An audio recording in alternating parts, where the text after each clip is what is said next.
Bueno, ahí tenía un problemita. Este, este no es coseno phi. Vamos a ponerle otro ángulo, no sé, tita, gamma, cualquier cosa, alfa.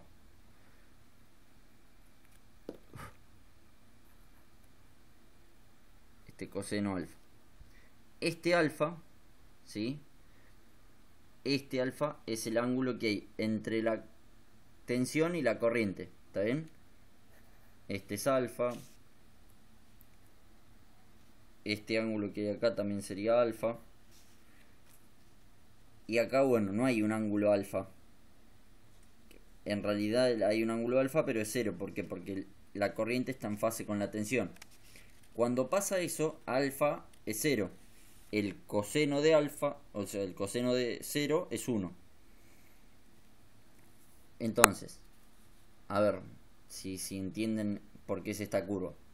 Cuando yo, cuando yo aumentaba eh,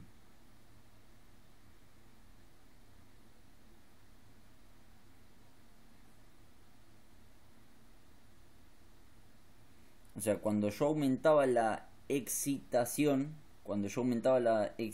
o sea, pasaba del estado 3, le daba más corriente de excitación, pasaba al estado 4, le daba más corriente de excitación, pasaba al estado 5, le daba más corriente de excitación, hasta que pasaba al estado 6, ¿sí? ¿Qué me iba disminuyendo?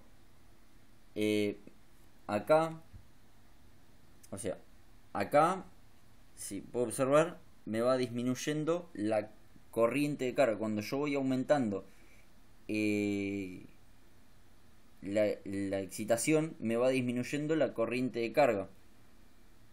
Bueno, me va disminuyendo la corriente de carga. La menor corriente de carga la tengo cuando I está en fase con B. Después, la corriente de carga, si yo le sigo dando excitación, ¿sí? La corriente de carga vuelve a crecer. O sea, I6 es más grande que I5, ¿sí? El, a ver, el, el gráfico entonces es cuando yo aumento, voy a empezar desde acá. Cuando yo aumento la corriente de carga, acá, este punto, este sería, ¿por qué tengo la menor corriente de carga? Porque la tensión está en fase con la corriente en este punto. Si yo sigo aumentando la corriente del rotor, va a aumentar gradualmente la corriente del la corriente de carga. Y acá también, si yo disminuyo la corriente del rotor, va a aumentar la corriente de carga. El gráfico es así. Así voy a hacer el gráfico completo, a ver si lo entiendo. Yo empiezo, esta es la tensión, esta es la, vamos a hacer I1. Y acá EBR1. ¿Está bien? Esto era phi y el ángulo que hay entre la corriente y la tensión era tita. Entonces, este ángulo es 0, ¿sí? Acá en este punto, en esta parte yo tengo la menor corriente. Si yo le cuelgo una carga, yo dije que pasaba a tener un estado así, de mayor corriente de carga, o sea, esto sería I2, y ahí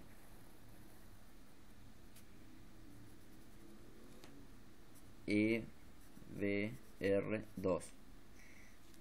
La tensión en el rotor se mantiene se mantiene el mismo módulo, o sea, este módulo es igual a este.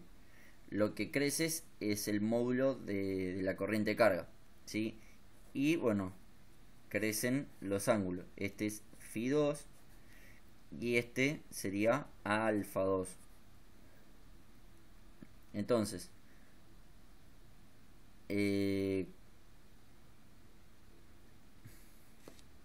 ahora, ¿yo qué hago?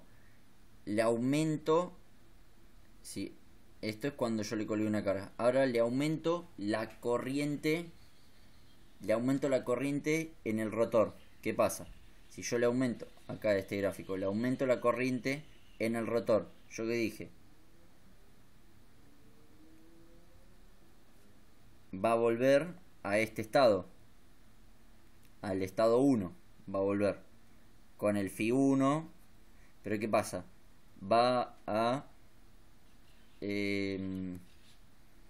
crecer EBR, entonces en el estado 3 sería lo mismo que el estado 1, nada más que EBR crece en módulo. Esta sería este hasta acá sería EBR3. EBR3. Ahora, si yo ahora aumento la corriente de excitación aún más, va a haber un EBR4 y una I4, ¿sí? Fíjense que ahora el módulo de la corriente de carga aumentó, ¿sí? Aumentó. Y este ángulo, vamos a hacerlo así,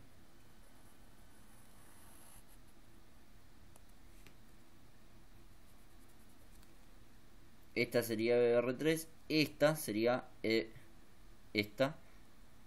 EBR4. Aumentó el módulo, ¿sí? Se cerró más el ángulo, porque este sería phi 4. Y este sería alfa 4. Entonces, se corrió el gráfico para arriba, o sea, la I y la EBR se van corriendo para abajo para arriba y aumentando o disminuyendo sus módulos, ¿sí? Entonces, ahora tiene carga capacitiva. Entonces, yo al aumentar, si yo aumento la corriente del estator, ¿qué pasa? Aumenta la corriente de carga. Entonces, es este gráfico. Es esta parte. Si yo aumento, o sea, me voy para allá, aumento la corriente de excitación, me va aumentando la corriente de carga. Ahora, en otro estado, ¿qué va a pasar? La I5 va a ser así, más grande. Esta sería I5. Y el ángulo phi 4, se va a achicar más todavía. O sea, sería así. Y esta EBR va a aumentar más. Esta parte es la de sobreexcitada.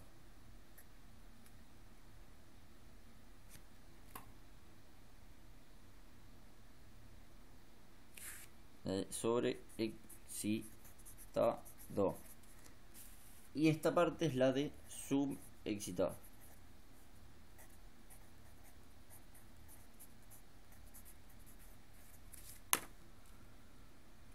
Bueno, ahora la conclusión final. ¿Yo qué prefiero?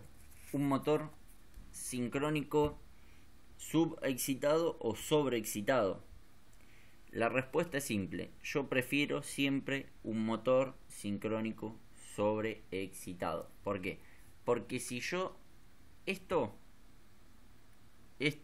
acá, cuando yo tenía esto, era un motor sincrónico subexcitado. ¿Por qué? Porque yo no le había dado corriente al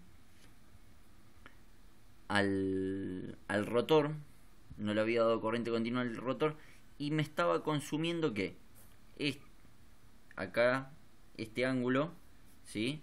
Me estaba consumiendo el motor carga inductiva, ¿sí? Entonces estaba subexcitado.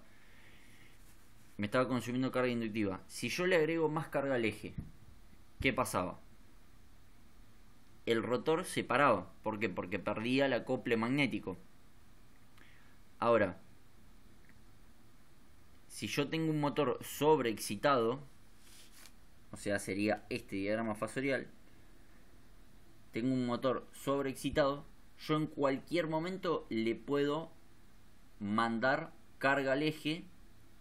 Si yo le mando acá carga al eje, I6 y EBR6 se van a desplazar hacia abajo, ¿sí? O sea, va a pasar esto. Así, esta sería una I7 y esta sería, esto sería EPR7. Perdón, esta sería más chica.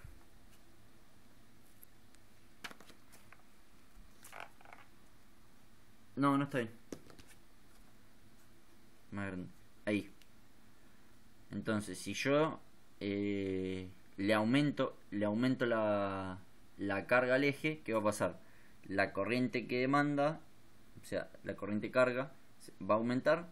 Y esto yo dije, o sea, esta y o sea, perdón, esta, la I6 y la EBR6 se van a desplazar para abajo y van a pasar a la I7, o sea, a la posición de I7 y EBR7, ¿sí? Van a bajarse, o sea, este va a pasar a ser este ángulo y este ángulo. Entonces, ¿por qué prefiero el sobreexcitado? Porque en cualquier momento yo le puedo colgar una carga y sé que el rotor no va a perder o sea, el enganche magnético. En cambio, el subexcitado, si yo le agrego carga, le agrego carga, en algún momento va a perder ese acople magnético y tac, se pierde el acople magnético y el rotor deja de girar. En cambio, al sobreexcitado yo le agrego carga y no pierde el acople magnético.